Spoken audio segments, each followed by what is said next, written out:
C'est le cas Voilà. de dire à Tilou, tu vas magasiner ton premier manteau d'hiver. Ton premier Euh, manteau d'hiver. Si ce n'est pas déjà fait. oui, Hein, hein. c'est fait depuis quelques jours. Hein. Ben Ah ouais, voilà. tu ne niaises pas avec l'hiver. Non, Tilou est un just comme, mais il n'est pas égaré. Non, on m'a Hein. prévenu, hein, on m'a prévenu. J'ai Hmm. eu de bons conseils par rapport à l'hiver. Et, Voilà, il ne et donne des, pas piaille. et des bottes d'hiver. Très Mhm. longues bottes d'hiver. À la, Parce que c'est... décou- à la Oui, découverte des plaisirs du Québec. ouais. Les plaisirs du Hmm. Québec. Ah, Prends des notes pour écrire un roman. Alors, ouais. oui, écrire un roman, c'est faire preuve d'imagination aussi. Et puis, je pense que Tilou, en voyant l'hiver, en voyant la neige, n'aura pas de difficulté à comparer entre la boue et la neige. Quand, quand Entre quoi? la boue, B-O-U-E, Oh, oh. et la neige. J'ai pas osé dire biographie parce qu'il me paraît beaucoup trop jeune pour écrire sa propre histoire. Non, mais ça ne sera pas son histoire, au moins ce qu'il a déjà vu, Jacques. Oui, absolument. Ah ouais, À quelques comparaisons. parce que je lui ai conseillé de prendre une bouchée de sa première belle neige. Il m'a Oh. dit que non, jamais, parce que moi, je l'ai fait. Regarde, Silou, je suis en santé. Ah, Hein? Ah, ah. c'est grâce à la neige que t'es en santé? Première bouchée de neige, la vraie neige, la belle neige. Hein? Hmm. Une Oui. bonne première Ça l'a plus bouchée, égaré que ça, tu meurs. Oui. Faut, ça te garde en vie et en santé. La première, la faut première. pas, Ah. faut pas que t'attendes qu'elle soit devenue du gadou, là, ce qu'on Mais dit en non. québécois de la slush. Hmm. Hein. Ouais, mais ça me tente pas trop de manger de la neige. Mais Tilo, et pourtant c'est bon pour la santé, Tilo. J'y pas en 2023, là. Hmm. 78 ou 80, peut-être. Mais, Peut-être, oui, je dis peut-être. Mais en 2023, aller prendre une bouchée de neige Hmm. avec toute la pollution qu'il y a là, je la ne sais pas si c'est pollution, ça ben, comment la... Oh, oh. de quelle C'est dans pollution l'air, dont tu oui. parles? Oh, oh. Mais oui, mais on est dans l'air, on est dépollués, nous, déjà au départ. T'as Qu'est-ce besoin que de tu plus veux? te polluer? Ben, on est. Tilou, n'écoute pas le monsieur, ok? Mais c'est un bon conseil, Tilo. Ok? Mhm. Hmm. Ok, je vais y Ah, réfléchir. et je t'aurais jamais dit de Peut-être, prendre une bouchée de boue peut-être l'année prochaine. dans Martissant. Je t'aurais jamais dit ça. Et Ça, pourtant, il y Oui. a ça des gens serait, qui en mangent. ça serait un mauvais conseil. Non, ce serait pas bon pour Tilou parce que ça te rendrait malade. Mais une bonne bouchée de neige, là, Tilou, ça ne te Pourquoi? Parce que rendrait la pas neige malade. est blanche et puis la Elle boue est est noire.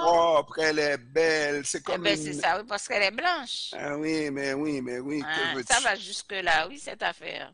Une belle neige propre, ça donne le goût. Hein, Ah ben oui. quand elle est sale, Uh-huh. c'est plus le temps. Eh oui, Hmm. mais tu ne diras pas les vraies affaires, toi. Les vraies affaires. Mhm. La neige est belle parce qu'elle est blanche. Non, non, non, Non, La non, je non, pense boue, non, pas. pas la ça. boue Elle est propre. la boue est laide parce qu'elle est noire. Non, Eh, elle est propre ou elle est sale. La boue n'est jamais très belle, Asma. Que veux-tu? C'est la vérité. Même la boue ici, là, elle est laide. mais va dire ça Et donc aux la enfants. neige devient boueuse. Va dire ça aux enfants qui jouent avec la boue, qui font des figurines, et puis dis-leur ça donc. Ah, ok. De toute façon, la boue, je ne pense pas qu'on conseille du tout d'en prendre une bouchée, même si Non, certains le font, mais c'est toujours déconseillé. absolument, absolument. La neige aussi, Tilo. Ah oui, mais moi, bon, la neige, Ok? ça ne me tente pas, hein, bon. Et peut-être l'année prochaine, mais vraiment une bouchée de neige, euh, Ne te laisse pas à moins, tenter à moins par... que ça à moins que ça me soit conseillé ou prescrit par un médecin pour une raison particulière, Non, Ouais. fuis ce je vois médecin. pas. Oh, fuis-le, Tilo. Hmm. Arrêtez. Hmm. Ça se peut que ça ne tourne pas bien rond dans la tête de ce médecin-là. Oh, oh. Ben, ben oui. Et puis surtout, en période de neige, c'est surtout des boissons chaudes qui sont recommandées, pas Ben, des choses. voilà. Tilou, est-ce que je t'ai dit de manger de la neige et de partager, d'en faire un dîner? Non, une bouchée pour dire, mais voilà, c'est Pour dire quoi? Mais pour dire quoi? Pour dire que c'est peut-être même une chance. En tout cas, quand moi j'analyse cette neige, je me Oh, suis dit que cette chose-là devrait avoir une fonction dans une société.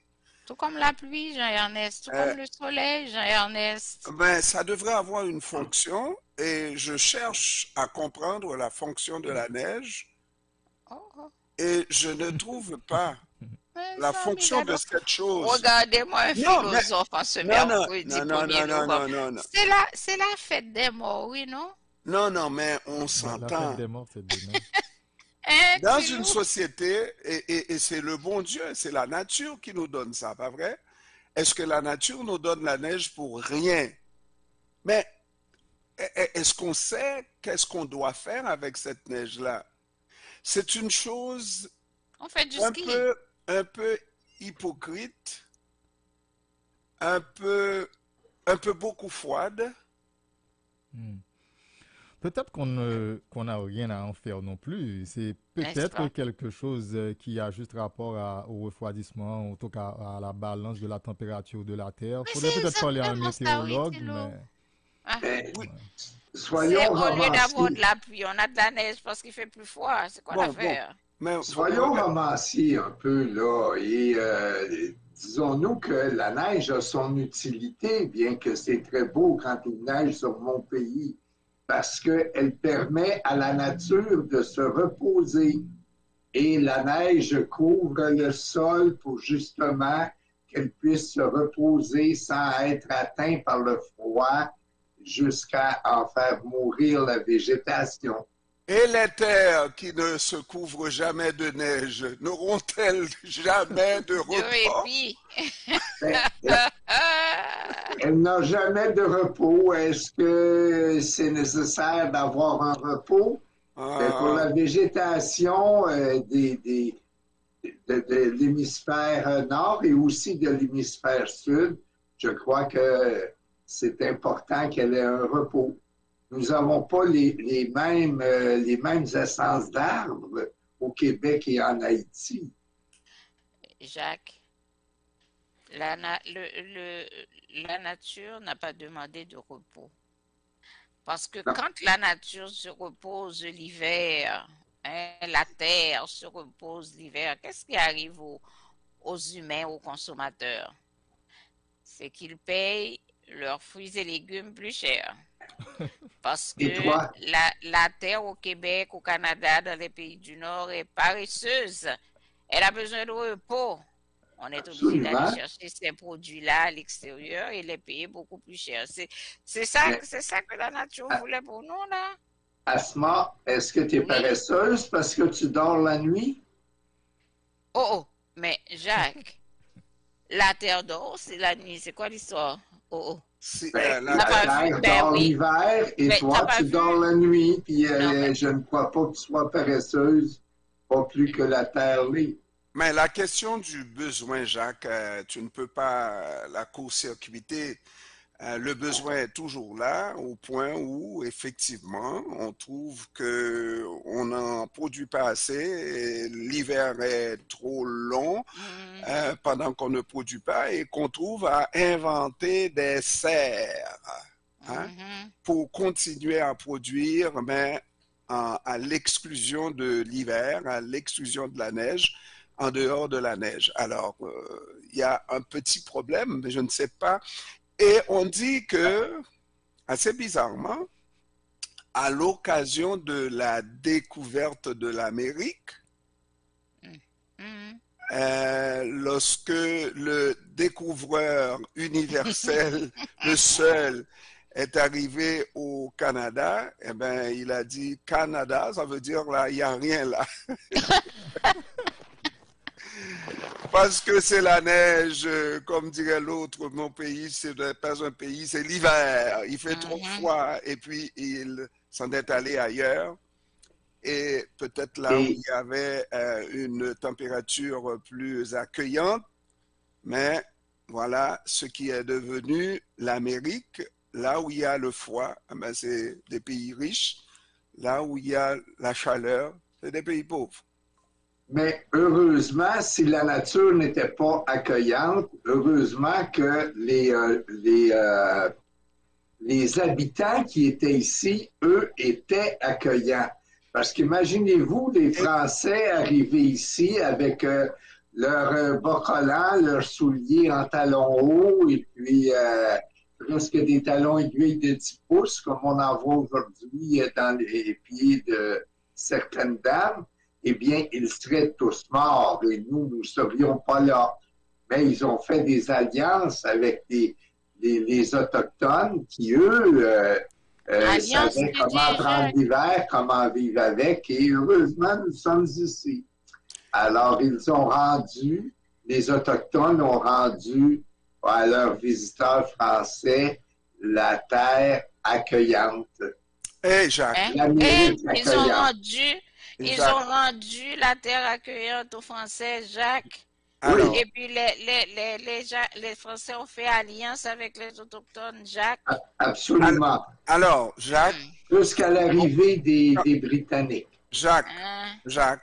Oui. Tu n'es pas tout à fait juste. Si on fait l'histoire, on doit faire l'histoire vraiment, on ne doit pas réinventer l'histoire. D'abord, il faudrait commencer par dire que les Autochtones étaient un peu trop accueillants.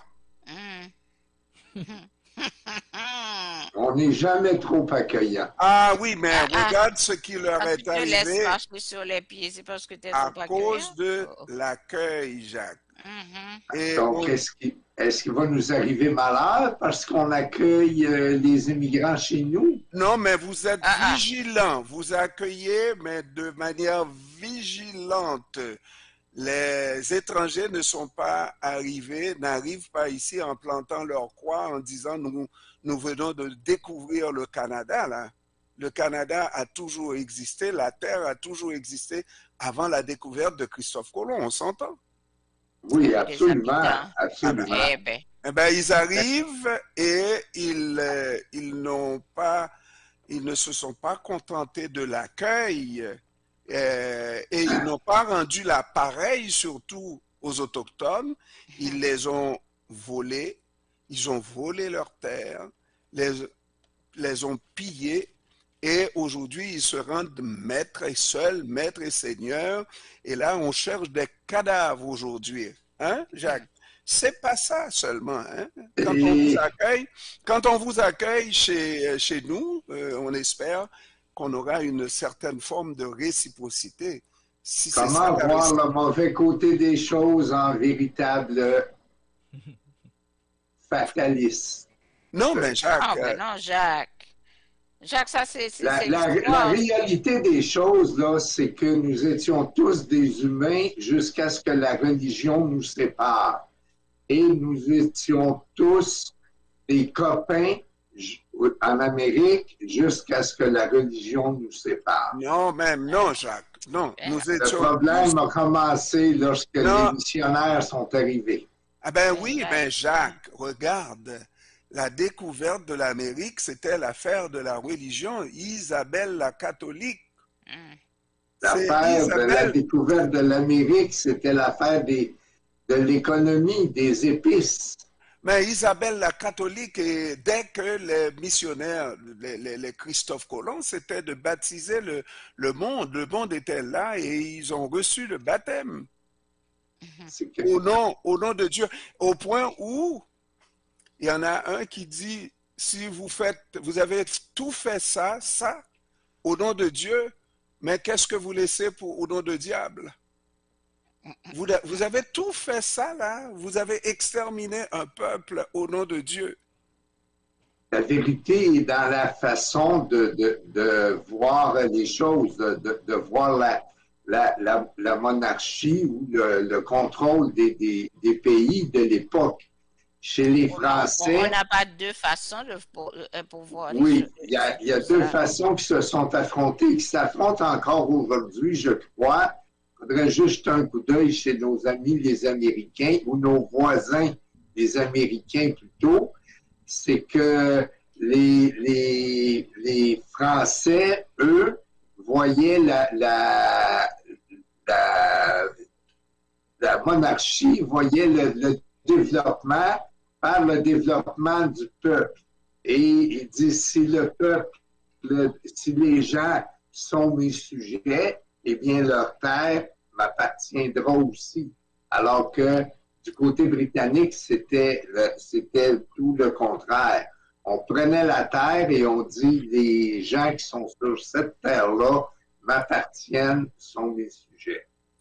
Alors, c'est deux philosophies complètement différentes qui ont divisé le monde et formé le monde qu'on connaît aujourd'hui. Et avec des résultats, Jacques, tu vas voir, ça c'est l'histoire et on voit le résultat aujourd'hui. Les pays qui ont été colonisés par des Anglais, aujourd'hui tu vas les voir, sont beaucoup plus organisés et mieux organisés et beaucoup plus riches que ceux qui ont été colonisés par des Français. Effectivement, parce qu'ils fabriquent des armes et parce qu'ils se battent. Les Britanniques envoyaient des bateaux avec des canons et des armes pour prendre possession des terres en Amérique, alors que les Français envoyaient des missionnaires. Ils disaient, ben, si on les convertit au catholicisme, ce seront mes sujets. Non, mais tu ne réponds pas à la question. La question, c'est le résultat aujourd'hui. C'est le résultat aujourd'hui, Jacques, quand tu compares... Le résultat aujourd'hui, c'est que la philosophie des Britanniques l'a remporté et le monde est basé sur la guerre. Non, sur la guerre, la fabrication des armes. Si tu me tires pas, je vais te tirer. Alors, on le voit même aux États-Unis, on veut donner des armes aux bébés naissants de l'âge de quelques mois, mettre un arme dans leur... Mais tu restes avec les armes, Charles. Je parle du développement. Je parle du développement. Le développement humain, Jacques. Les pays qui ont été colonisés par les Britanniques aujourd'hui, là, le Commonwealth, on a cette association-là, tu vas les voir, c'est des pays qui sont en marche, qui possèdent un minimum de bien-être pour leur population, alors que quand tu prends l'exemple d'Haïti, et d'ailleurs, ils disent ça, là, ils l'obtiennent en faisant la guerre et non l'amour. Bon, ok, d'accord, Jacques, il n'y a rien à faire avec toi. Pas là-dessus. Non, il n'y a rien à faire parce que tu me dis que, selon toi, le niveau de développement des pays qui ont été colonisés par les Anglais, c'est la même chose que ceux qui ont été colonisés par les Français. Le niveau de développement est la même chose? Non. Excusez-moi, on doit prendre la pause et je mentionnerai seulement que peut-être que le niveau de développement ne veut pas dire qu'il fait bon vivre forcément pour chaque citoyen d'une nation, mais on prend la pause, on revient après. Alors, à vous, chers amis auditeurs et complices de CEPAM, nous demandons deux choses simples qui devraient nous permettre de passer à travers les épreuves les plus difficiles. Participer à toutes nos activités et surtout encourager toutes les entreprises qui nous confient la promotion de leurs produits et services. Notre force, votre indéfectible solidarité, votre dynamisme à toute épreuve. CEPAM, c'est pas nous toutes. Alors que le Canada s'engage à accueillir 15 000 Haïtiens, Vénézuéliens et Colombiens en échange de la fermeture du chemin Roxham, le Québec a décidé de ne pas participer à cette démarche. On comprend facilement que si tel est le cas, ce sont les Haïtiens résidant majoritairement au Québec qui ne pourront pas parrainer un ou plusieurs membres de leur famille. Pour faire pression sur le gouvernement du Québec, vous appellerez le bureau de comté de votre député du Québec et en plus, vous nous donnerez vos coordonnées et son nom. On lui enverra alors une lettre dans ce sens en votre nom. C'est important. On ne doit surtout pas rater notre coup. Ensemble, on peut faire reculer Québec. 514-790-2726. Un message de CEPAM. CEPAM, c'est pas nous toutes.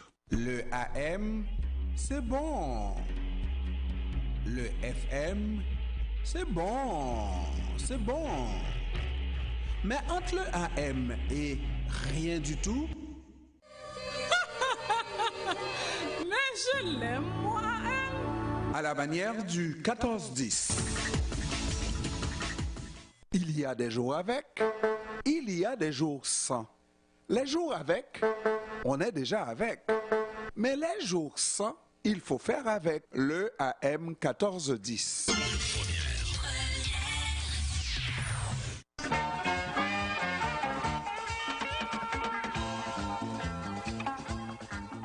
Voilà, nous sommes de retour pour ce débat très intéressant entre Jean-Ernest et Jacques Bourgeois surtout, mais aussi Asma également. Alors, moi, je voulais poser la question, est-ce que lorsqu'on parle de pays développés, pays en développement, est-ce que ça traduit vraiment le bien-être, je veux dire la joie de vivre, le bonheur de vivre de chaque citoyen? Parce que très souvent, on parle de chiffres, de PIB, d'autres choses économiques. Mais je me demande, hein, c'est vraiment une question, je me demande, est-ce que vraiment ce mode de développement-là, c'est un indice fiable sur la qualité de vie? Et quand je dis qualité de vie, je ne parle pas de ce qu'on peut posséder comme matériel, mais plutôt comme bonheur de vivre, parce que très souvent, dans ces sociétés-là aussi, on voit que le taux de suicide est très élevé. Donc peut-être qu'il faudrait vraiment analyser et voir quelle corrélation entre les chiffres économiques que nous avançons pour identifier si un pays est développé ou non et la qualité de bonheur de vie de ses citoyens. Ce que je voudrais ajouter là-dessus, c'est que si on se rappelle et si on étudie comment vivaient les Autochtones au moment où Christophe Colomb est arrivé ici, d'abord, on les a appelés les sauvages, alors que les vrais sauvages, c'était probablement les Américains. Je vous rappelle que ici, les Américains. Pardon? Les Américains, tu dis?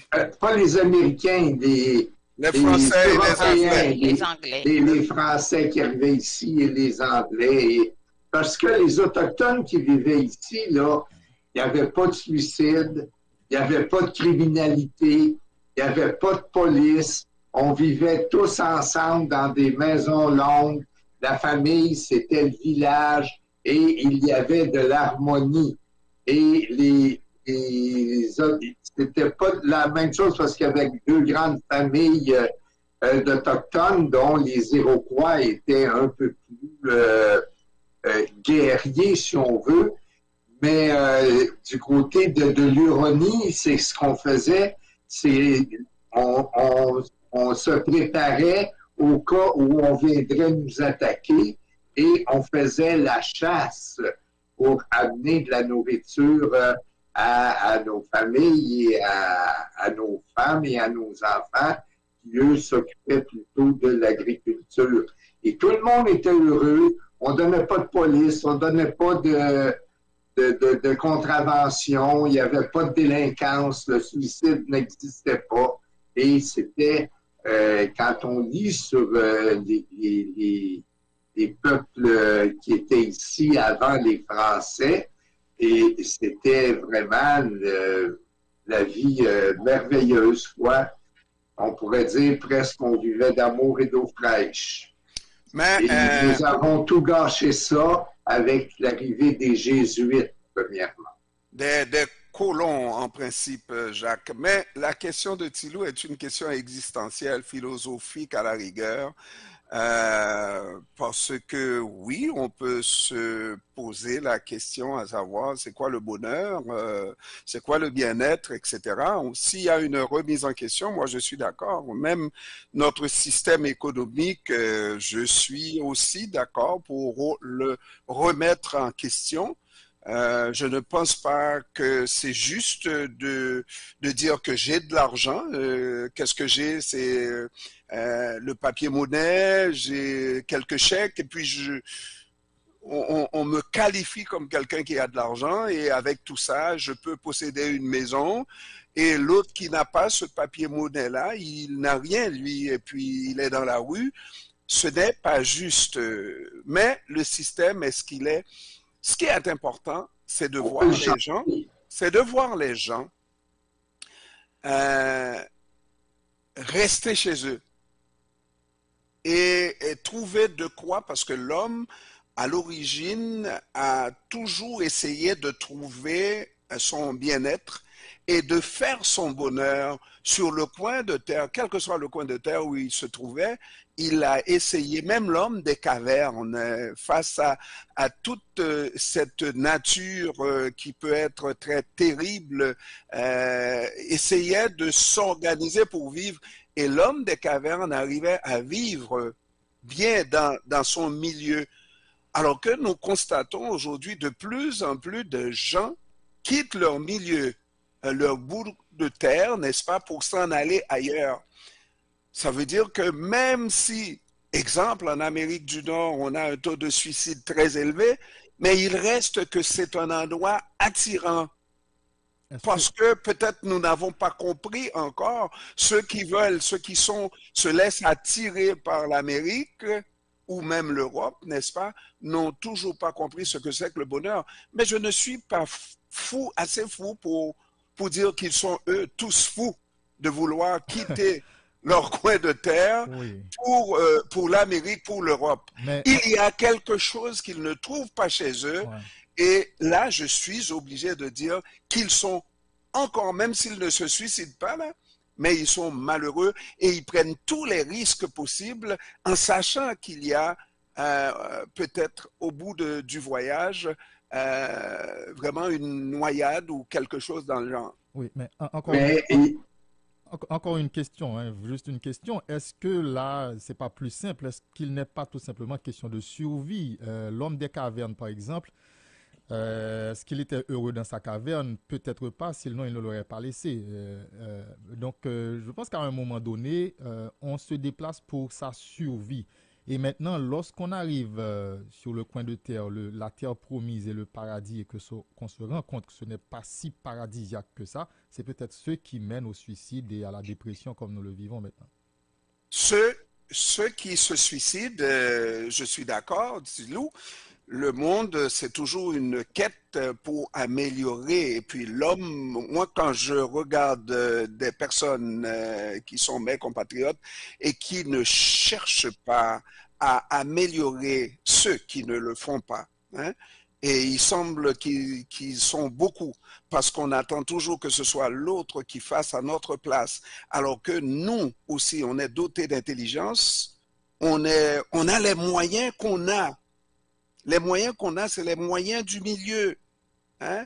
On est obligé d'exploiter les moyens, les simples moyens, la terre, n'importe quoi pour vivre. C'est ce que faisait l'homme des cavernes.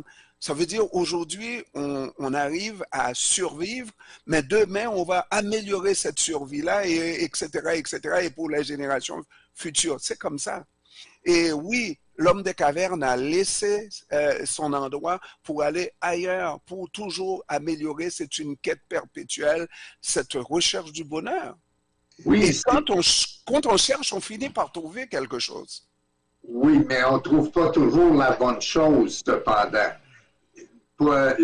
Selon moi, là, on manque un peu le bateau dans les pays occidentaux. Parce qu'on ne cherche pas les bonnes choses, les bonnes valeurs. Et puis, ce que font nos dirigeants, ça ne nous aidera pas à les trouver, ces bonnes valeurs-là. Tout ce qu'on cherche aujourd'hui, c'est l'argent et en avoir toujours plus, quitte à tuer son voisin. Alors que, et c'est pas prêt de changer, et voici pourquoi je vous le dis.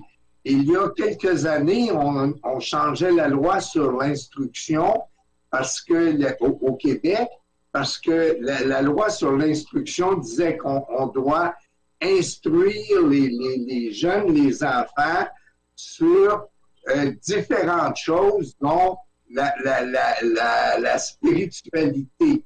Et puis, on a enlevé ça dans la loi.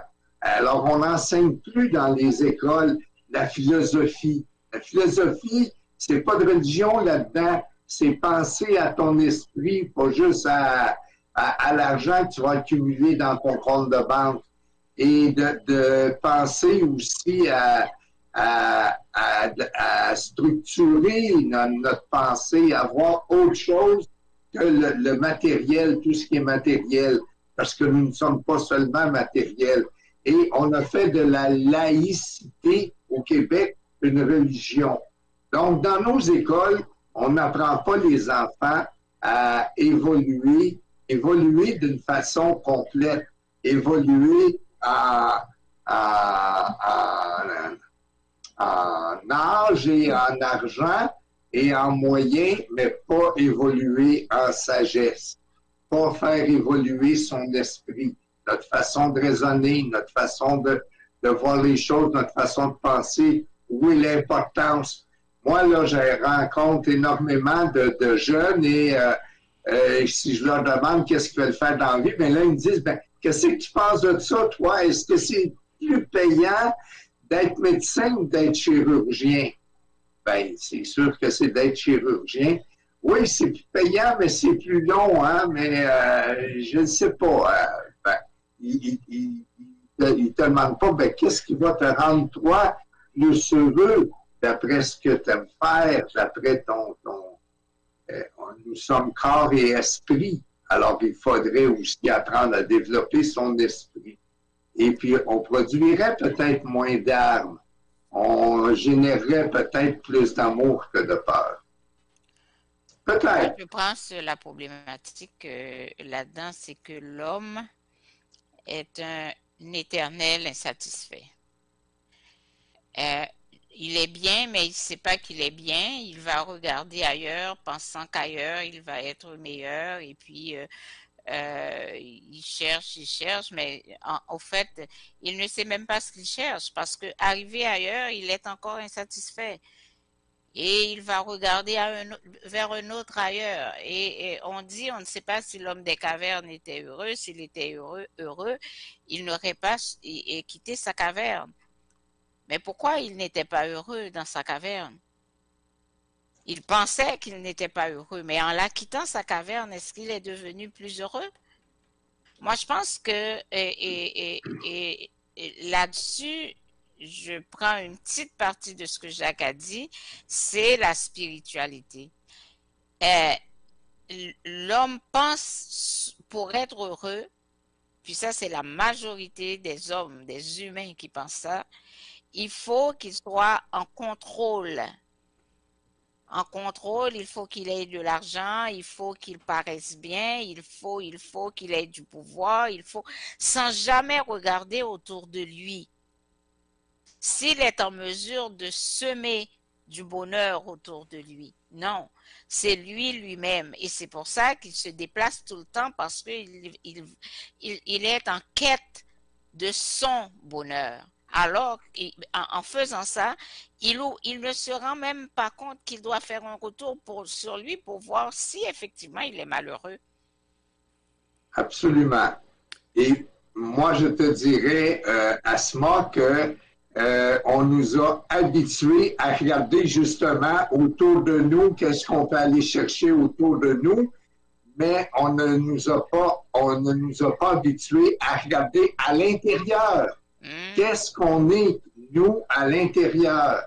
Et quand je pratiquais et que je demandais à un client de faire des efforts pour voir qu'est-ce qu'il voulait, lui, au plus profond de lui-même, ben, il me disait, écoute, là, t'es-tu un comptable ou quoi?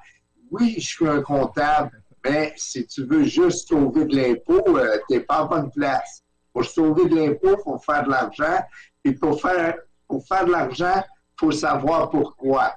Puis le pourquoi, où est-ce qu'il est? Il est dans toi. Il n'est pas autour de toi. Alors voilà, c'est ma philosophie de vie.